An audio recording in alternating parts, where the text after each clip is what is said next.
அவ்வளவு சாதாரணமா போச்சா சிஎம் சார்? பரந்தூர் விமான நிலைய பிரச்சனை தொடர்பா தமிழ்நாடு முதலமைச்சர் மாண்புமிகு திரு மு.க. ஸ்டாலின் அவர்களுக்கு ஒரு கடிதம் எழுதியிருக்கிறோம். அதை நான் இங்க கொஞ்சம் படிச்சு காட்டுறேன். மாண்புமிகு தமிழ்நாடு முதலமைச்சர் அவர்களுக்கு வணக்கம். பரந்தூர் பகுதியில விவசாய நிலங்களை அழிச்சிட்டு புது ஏர்போர்ட் கட்டுறதுக்கு எதிர்ப்பு தெரிவிச்சு அந்த பகுதியில இருக்கிற பொதுமக்களும் விவசாயிகளும் வருஷ கணக்கா போராடிக்கிட்டு இருக்கிறாங்க. போராட்டத்துல அவங்கள தமிழக வெற்றி கழகம் சார்பா நான் போய் பார்த்தேன். அதுக்கு அடுத்த நாளே மக்கள் பாதிக்காத வண்ணம் விமான நிலையம் அமைக்கப்படும்னு உங்க கவர்மெண்ட் சார்பா ஒரு விளக்க அறிக்கை வந்துச்சு.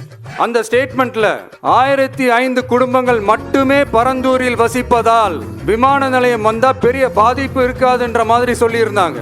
மக்கள் பாதிக்காத வண்ணம்னா என்னங்க சார்? ஒண்ணு அந்த இடத்துல ஏர்போர்ட் வருதுன்னு சொல்லணும், இல்ல அந்த இடத்துல ஏர்போர்ட் வராதுன்னு சொல்லணும். ரெண்டுமே அந்த அறிக்கையில இல்ல. வெறும் 1005 குடும்பங்கள்னா உங்களுக்கு அவ்வளவு சாதாரணமா போச்சா சிஎம் சார்? 15,000 மக்கள், அந்த மக்களும் நம்ம மக்கள் தானே. ஏன் அந்த அக்கறையோ அந்த மனிதாபிமானமோ உங்ககிட்ட இல்ல? எதிர்கட்சியா இருந்தா மட்டும்தான் மக்கள் மேல உங்களுக்கு அக்கறை இருக்குமா?